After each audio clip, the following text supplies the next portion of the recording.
Intercultural communication is defined as situated communication between individuals or groups of different linguistic and cultural origins.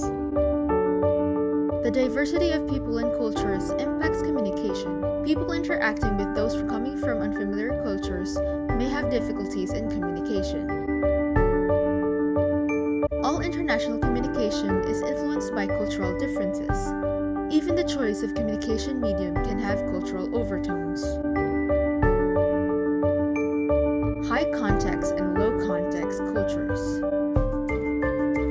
High context cultures leave much unspecified to be observed through context, nonverbal clues, and between the lines interpretation on what is actually said. Mediterranean, Slav, Central European, Latin American, African, Arab, Asian, and American Indian exhibit this in their culture.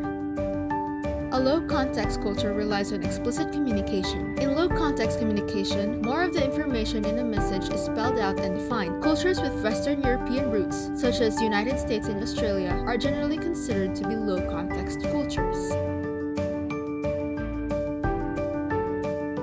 Time is one of the most precious commodities. What's the time? To be on time, to have time, to make time. Sequential or synchronic time perception. Cultures with a preference for a sequential approach to time tend to treat time as commodity. For example, people from sequential culture may prefer to have a detailed agenda for meetings and regular milestones throughout the life cycle of a project.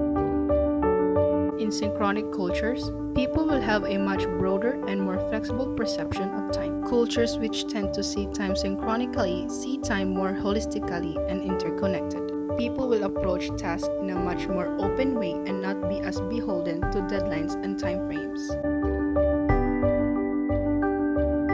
Examples of these are rescheduling a meeting at the last minute, showing up a few minutes after the meeting start time, missing an agreed deadline. In international business, reason and emotions are both important. Which of these is more important depends upon whether we are effective, easily showing emotions, or neutral, showing no emotions. People in neutral cultures do not show their feelings, but keep them carefully controlled.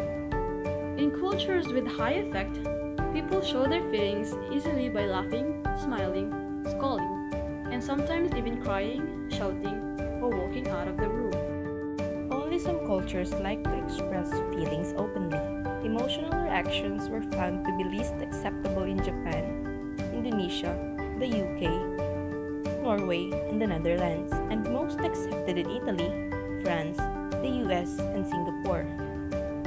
Reason and emotion are part of all human communication, but different cultures show them in different ways. When expressing ourselves, we look to others for understanding of our ideas and feelings.